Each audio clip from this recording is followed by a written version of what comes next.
Hi, today I'm at Lenabo Woods and the plan is to test out my bargain basement TEMU lay flat hammock for the first time. I bought it a couple of months ago at least, and I did a first look and I've not had a chance to actually use it in anger, and I've had a lot of questions about it. So tonight we're going to do an overnighter and we're going to see if it's any good and if it really is a bargain. So I think it's time to get walking.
Well, I think I found my spot. So before I set up, I think it's time for a little bit of history. If you're not into the history bit, you can jump forward to this timestamp here, where I carry on the camp. Okay, so if you're still here, you're for the history. Now, you're probably aware that I camped here in November 2003, and I told you a little bit about the overall history of the World War I base that was here. In this history bit, I'm going to tell you more about the sorts of aircraft that were based here and some of the missions that they undertook. The building of the World War I Airship Station here in what is now known as Lenabo Forrest started in 1915. The base was from the onset planned to be a coastal defence station, but unusually it was built some distance inland, unlike the bases built in the early part of the war. Following the shelling by German warships of some of the coastal airship stations on the east coast of England, it was decided that building this station out of range of the German guns would be prudent. The station was officially opened on the 16th of March 1916 and was named RNAS Longside. The first ships arrived by rail a few weeks later, ready to be assembled and inflated. By July 1916, two more coastal class airships had arrived, C5 and C7. The coastals were a class of non-rigid airship. In total, 35 were built, entering service in 1916, with the ones coming to Longside being some of the first to enter service. The coastal class airship was 218 feet long, 39 feet wide and 52 feet high. They had a volume of 170,000 cubic feet of gas and had a useful lift of 3,580 pounds. Now, they had a maximum speed of 52 miles an hour, and at full speed they had 11 hours range, and at half speed they had 22 hours. They had a service ceiling of 8,000 feet and could climb at a rate of 1,000 feet a minute. The coastal class was one of the first aircraft ever to be designed specifically to detect and attack submarines. These airships would escort ships as they travelled up and down the North Sea, intercepting any U-boats they had seen from their high vantage point. The main anti-marine armament was bombs. Most patrols carried 4 100 or 112 pound bombs, but these could be replaced with a pair of 230 pound bombs or depth charges. The standard crew was 5: a pilot, a coxswain, an observer, a radio operator and a mechanic. Now, by the end of July, the north side coastal shed at Lenabo was being painted, and the south side coastal shed was in the final stages of having the metal sheeting completed. Gas mains were being installed into the shed so the ships could also be inflated whilst they were inside. By November 1916, there were 4 coastal class airships on site. During the spring months of 1917, the weather was abnormally bad and this curtailed many flights, with the only good weather arriving in late June and July. That summer, the airships started to earn their keeps and accompanied the Grand Fleet on a series of exercises and patrols. The larger rigid shed was now completed by the end of 1917 and a wireless station had been added to the station. With the arrival of another coastal class airship to be based with the existing 4 ships, C7, C10A, C14 and C18, RNAS Longside had now become the main and established base for the coastal class airship. Further airships arrived at the beginning of 1918 with the introduction of the new North Sea class airships. The North Sea class were the largest and the last in a succession of non-rigid airships that served with the Royal Naval Air Service during World War I. The North Sea class were designed to be the ultimate long-range sub-hunters. They could carry a maximum of 6 230-pound bombs as well as up to 5 machine guns. One machine gun was mounted on a platform on top of the inflated balloon envelope, which was reached through climbing up a shaft. The normal crew of a North Sea class comprised of 2 watches of 5. This was necessary for extended patrols that the airship was specifically designed for. The crew consisted of a captain and a second officer, a coxswain and a second coxswain, 2 wireless telegraphers, 2 engineers and 2 gunners. The captain was in overall command of the vessel and was assisted by the second officer in navigating, maintaining height and regulating gas pressure. The coxswain was responsible for the rest of the crew. He was also responsible for the care and maintenance of the ship while it was on the ground.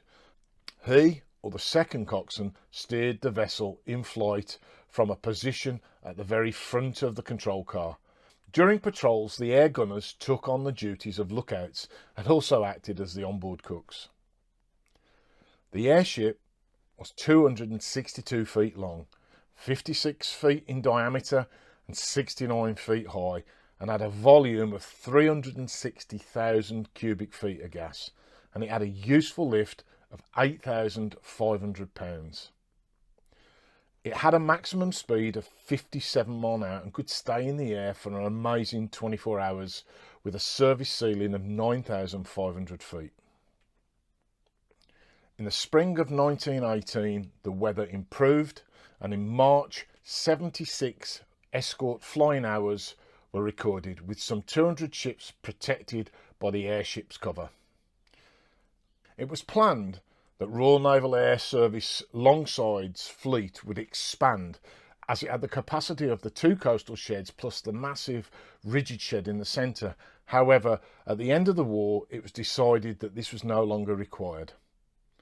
At the end of the war, there were 4 North Sea class ships, 1 Coastal Star class ship and 9 of the small Submarine Scout twin ships based at the station. After the armistice was signed in November of 1918, Longside's fleet of airships continued to provide escort duties to North Sea convoys. Many mine hunting patrols were also undertaken and continued into early 1919. It was from Longside in 1919 that NS-11 undertook its record-breaking patrol flight from 1400 hours on the 9th of February to 1850 hours on the 13th of February, some 100 hours and 50 minutes. And this flight took them north to Scapa Flow, where they took the famous pictures of the surrendered German fleet. Now in 1920, no further use of the airship station here at Lenabo could be found. Military airships had effectively become obsolete, and the site was put up for disposal. The large airship sheds were sold for scrap and demolished. Well, I hope you enjoyed that bit of history. So the sun is going down, so it's time to get this hammock up, and it's been a while.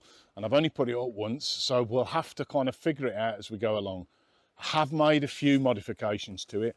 I changed the way the straps attached. They used to be like daisy chain clips, and I bought some Dyneema loops and some buckles so I can use the endless straps that I've got on my One Wind hammock. I've also made some hanging pockets to go inside it because it hasn't got a ridge line like my One Wind hammock, so there's nowhere to hang your stuff. So I've made some pockets. I'm hoping they're going to fit on the spreader bars, but we won't know until we set it up, so I'll get going.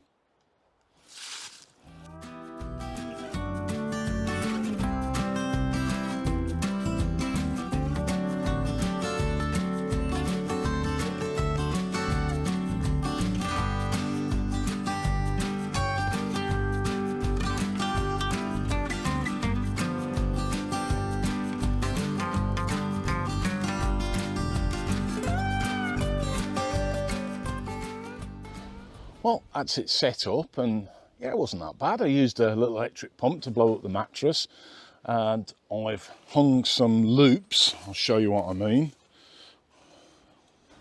I've hung some loops on the spreader bars so I can hang things on. I actually made this pouch to hang there, but I've made it too long, so I'm going to have to modify that so it's like that.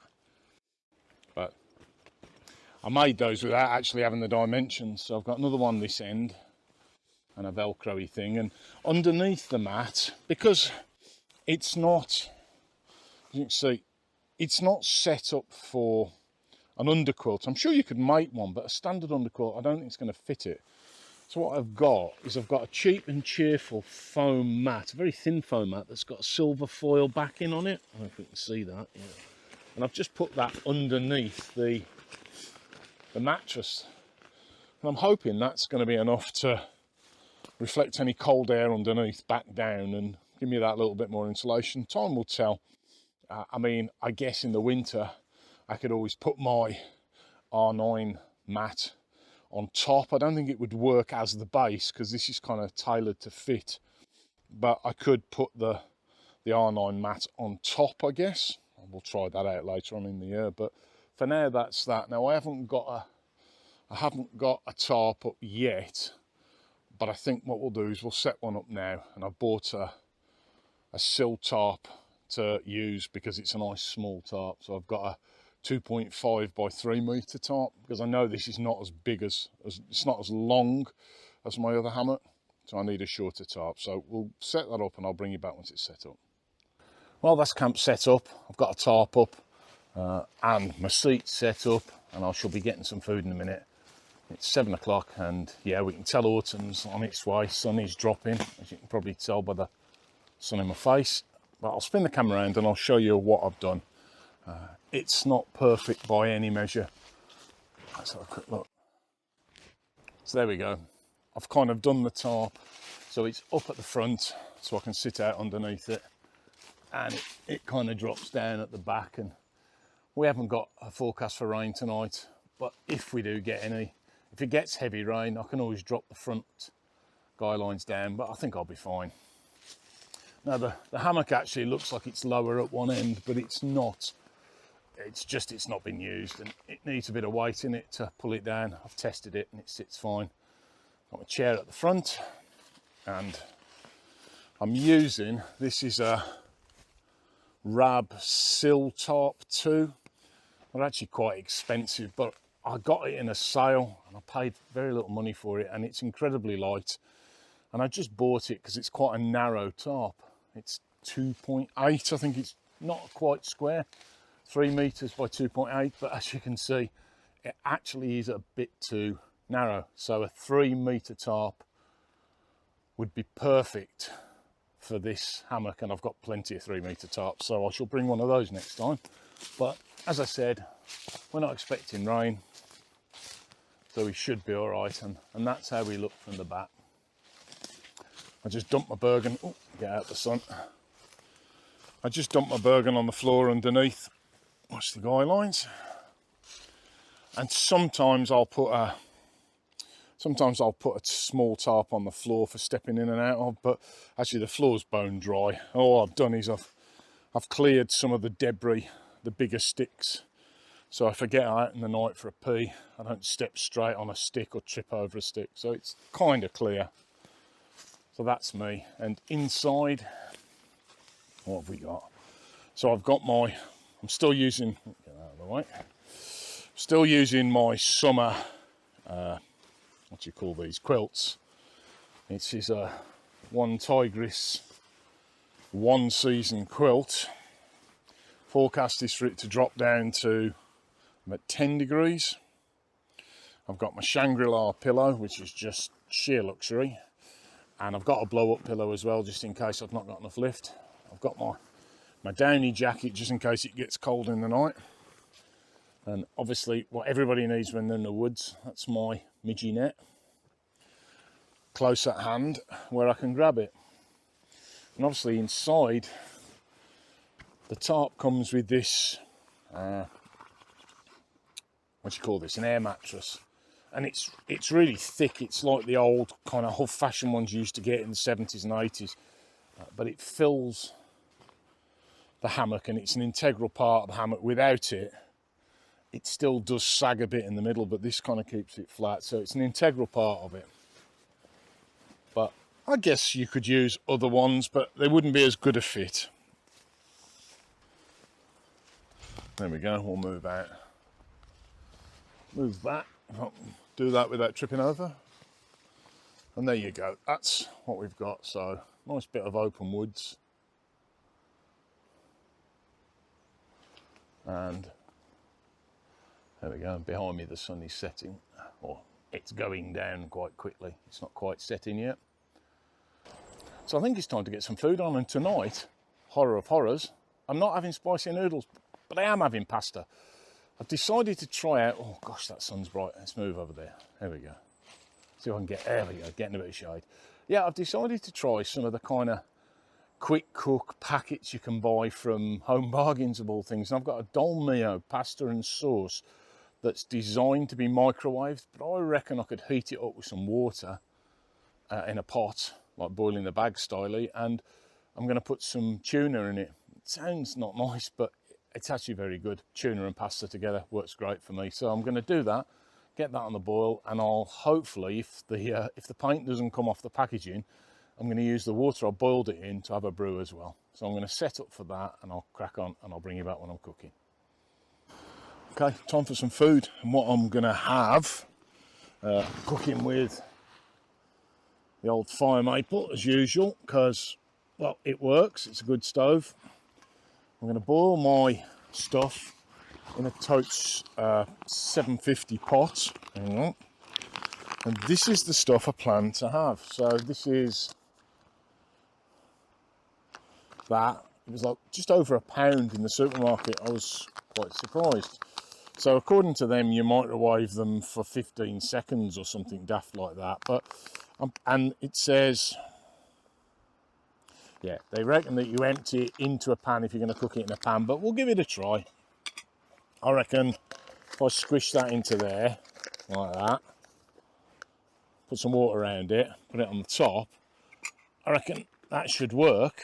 And I'm going to have it with a can of tuna chunks, and if we've got room left at the end,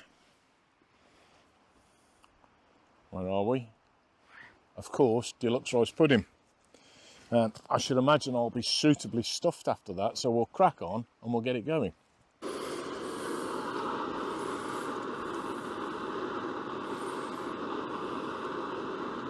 Well, a slight change of plan. As a boil in the bag, it hasn't worked. But thankfully, I've got a pan with me, so I'm going to decant it all into a pan, get it on the stove and warm it through, because I've opened the bag up and given it a stir. It tastes great, but the heat's just not getting through to it. It just isn't the right product for doing as boil in the bag. So we'll do it how they tell us to do it. I'll stick it into a pan, I'll stick the tuna in, get it hot, I'll eat it because I'm absolutely starving.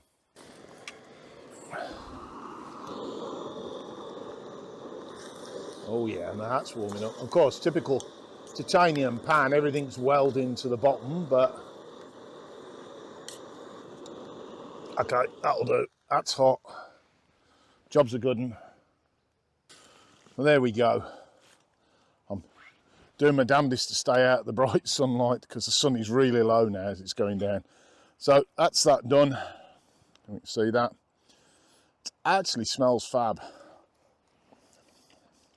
Oh, it's certainly hot enough. Oh man, it's good. Okay, apart from the initial cock up of doing it boiling in the bag, which it just doesn't work as. It was great cooked in a pan. I guess you could decant it into one of the mylar bags and do it, but there's not a lot of moisture. It's the sauce is quite dry on this, and I'm not convinced the heat transfers in boiling the bag in stuff that's not got a wet sauce. So I think this will always be a kind of cook in a pan thing, but that's not a terrible thing, and it makes a decent meal. So I'm going to get this down my neck, and I'll see you afterwards because nobody wants to see me eating food. That's the pasta done, and that was very nice. There you go. All gone. An observation, the titanium stove isn't great for cooking on titanium pans. That thing, it's more like a Bunsen burner. It's great for boiling water, but there's very little control, and titanium pans do tend to have a hot spot. They don't conduct very evenly. So yeah, as ever, you get a big kind of burnt, stuck on bit in the middle. But I'm glad I bought it with me, or I'd have struggled to cook that. So the Dolmio Pronto, which is like £1.20 or something like that, is very good. And you only have to heat it up because it's pre-cooked. Unlike, you know, cooking normal pasta, you've got to boil it away on the stove for quite a while. This stuff it's pre-cooked, it just needs heated through. So plopping it in a pan and just giving it a quick warm through worked brilliantly. So I'll definitely buy some more of them. They're pretty good. Very tasty, actually, really tasty. And the tuna with it sounds dreadful, tastes fantastic. Great form of protein. And that brings the kind of calorie count for that and the tuna up to the kind of level of the Hill Food sachets that cost you kind of 10, 15, 20 quid. And what's a can of tuna? £1, and that's £1, a couple of quid. So I think that's a winner. Now, and if there's ever an issue about, you know, not getting enough calories, deluxe rice pudding. So that's what we're going to do, because I'm pretty sure I need the calories for the long walk back to the van in the morning. Oh, but that's what I'm telling myself.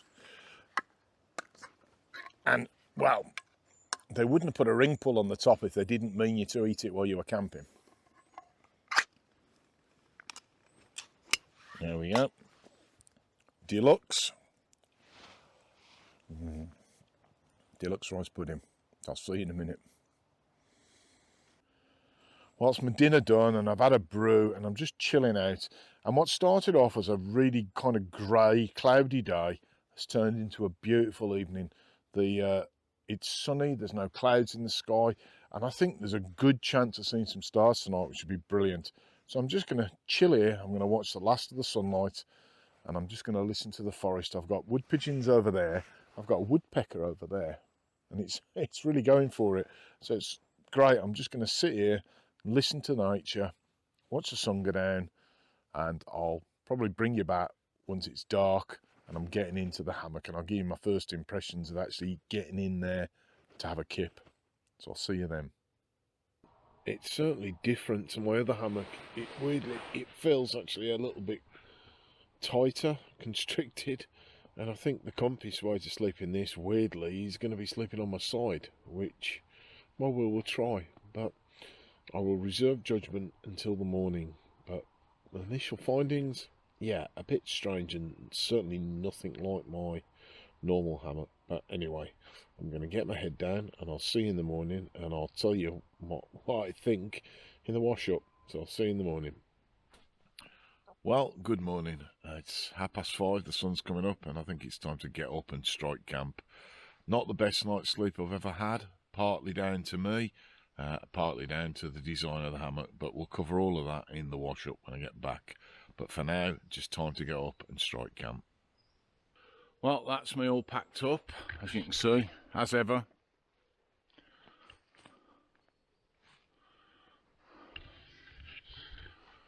As ever, leave no trace. So I'm going to yonk back to the van now, and I'll see you back at home for a wash up for the highs and lows of the camp. And more importantly, my first impressions of one night in the TEMU lay flat hammock.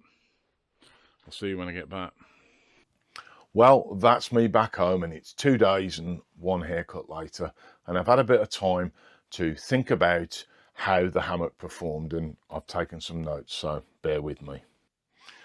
Well, first things first, I had a terrible night's sleep. I was really cold, and yeah, it's partly my fault. The temperature dropped down to 5 or 6 degrees overnight, and I was using a 1-season quilt. Now, I've used that 1-season quilt in colder temperatures than that on a decent air mattress, sleeping in a tent, and I've never been cold in it, and I think there's a reason for that. Now, the hammock design has spreader bars high up, and the bottom of the hammock is held apart by the mattress. Now, the air mattress is integral to that hammock system, and I wasn't sure whether you could sleep with it out or not, and I'm absolutely certain now you can't.